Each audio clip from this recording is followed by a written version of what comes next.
And then, oh my God, did you see that? Ooh. Okay, so this entry is beautiful. Boom, right there. Right as before he's about to go in.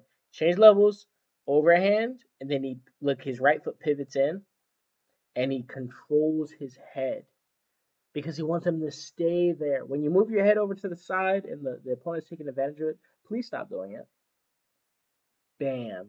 He hand parries that straight left and he's able to deflect it and he has a new offensive option that he wouldn't have had in his normal center line. This is the punch that hurt him. He starts to back up. See? Look, he just took a walk. He's like, hey, he said, hey, wait a minute. Hold on. I got time I shoot.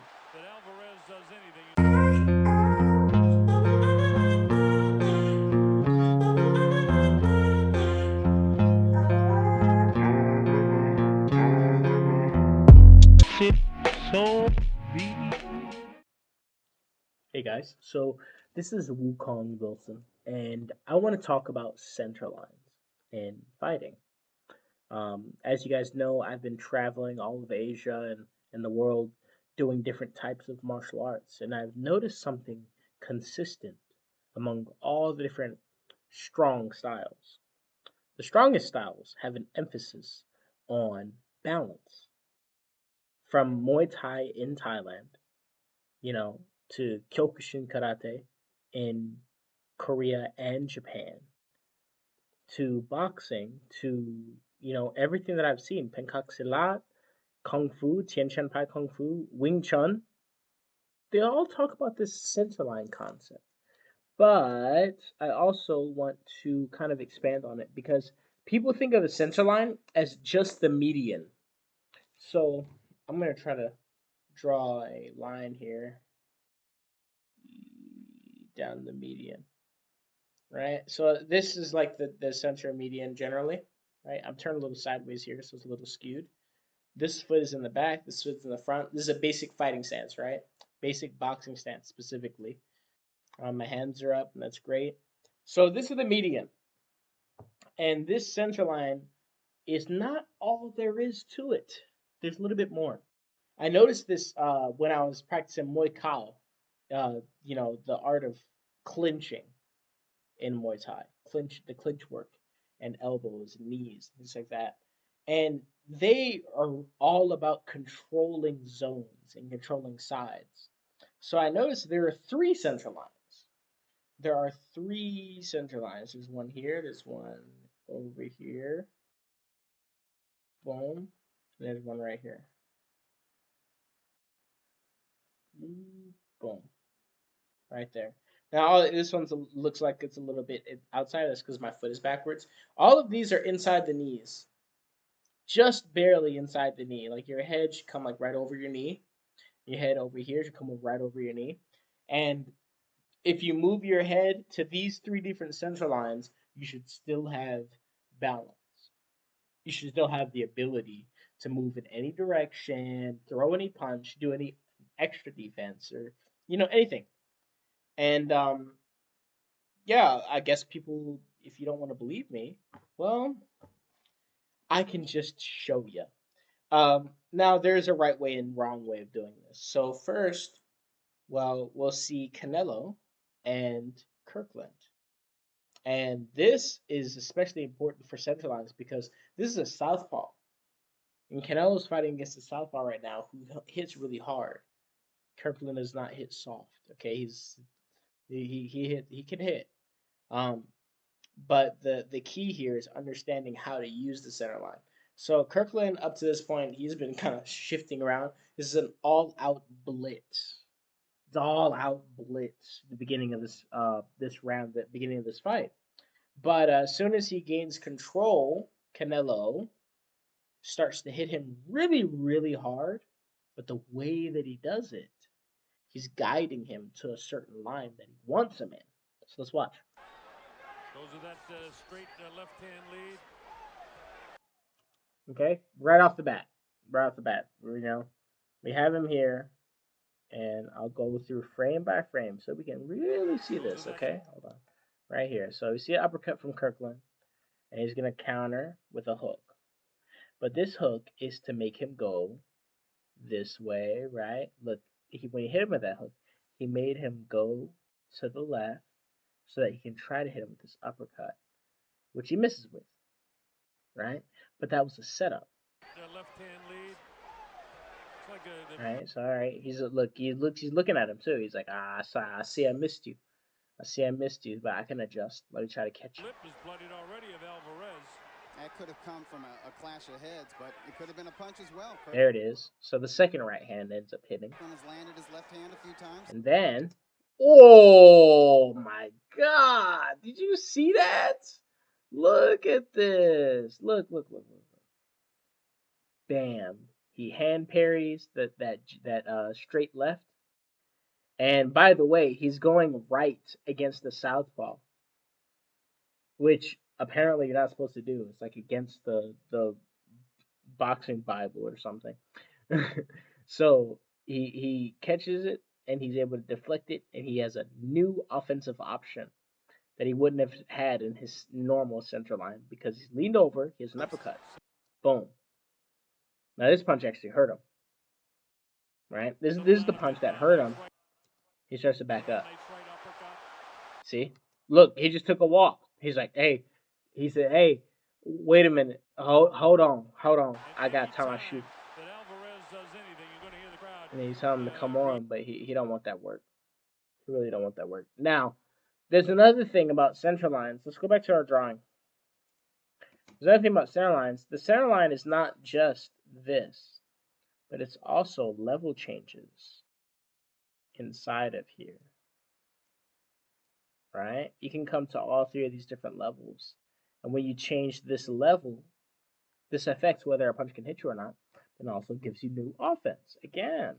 So you could move from here to down here to up here to all the way down here to over here to here, right? You can move in all these different spots when you're moving your head. So keep that in mind as we go forward. And also, it's front to back. So look, there's a space, right? And when he pulls backwards, he opens the space up. That's called a pull. It's one of the defenses in WuGong boxing as well. A pull, the head pull. Just pull your head straight backwards. Make sure you bring your back foot with you when you do that. Anyway, we saw a big overhand just hit. He's been changing levels. Canelo has been changing levels several times in this exchange. I'm loving it. Kirkland's legs stiffened a little bit from some of those shots. Oh, again. So this is actually something I love to see is the touch, right? So watch. Touch. And when he sees pressure on this side, he switches to the other side.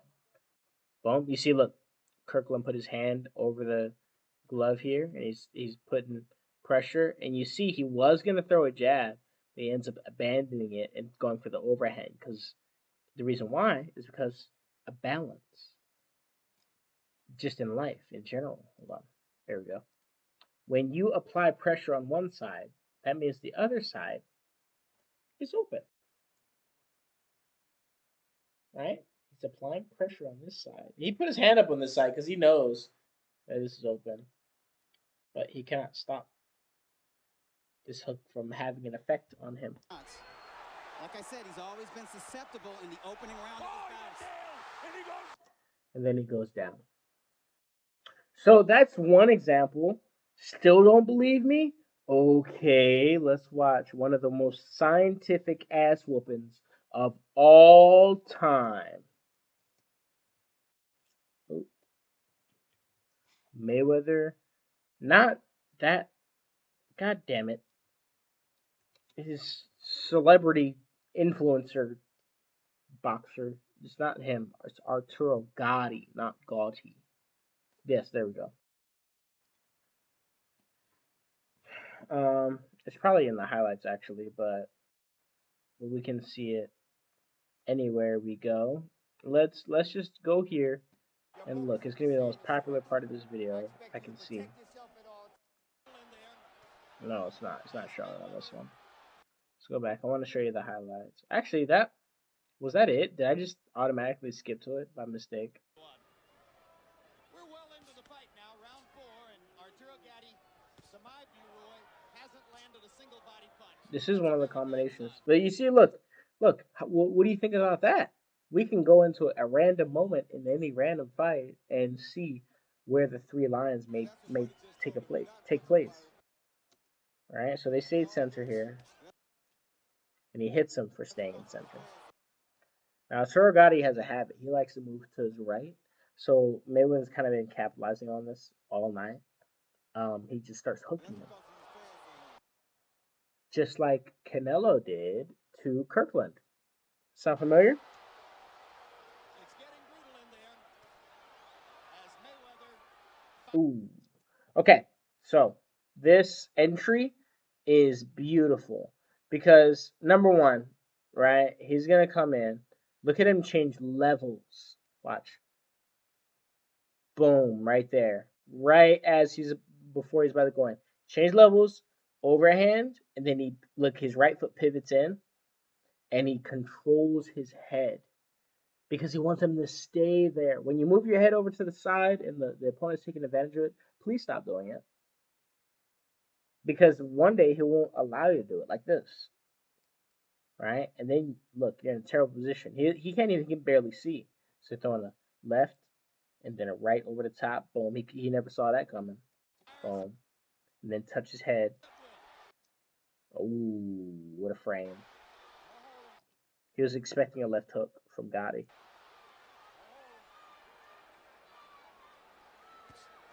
Ooh, beautiful, beautiful work.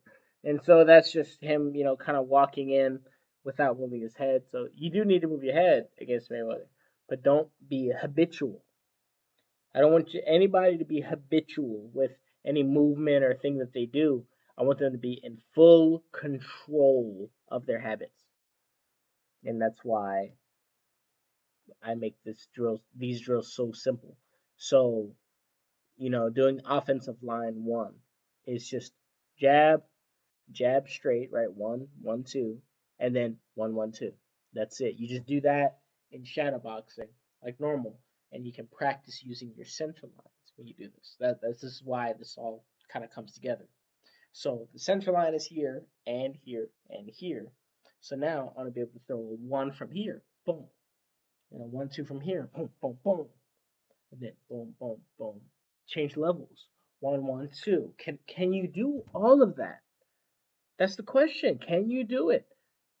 Even if it's not even your stance. Like let's say your softball.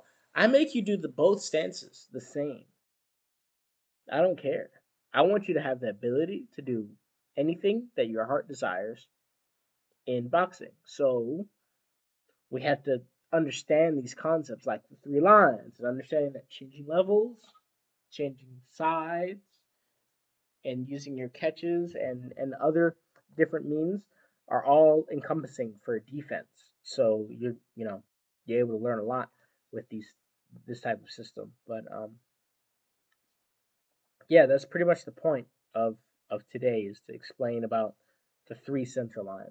Now, if you have questions, you don't understand it, please send me something, send me a video, send me a message, and just let me know what specifically is messing with you, and then maybe we can work through that. So, yeah, that's pretty much it. And I hope you guys have a great day. Happy training.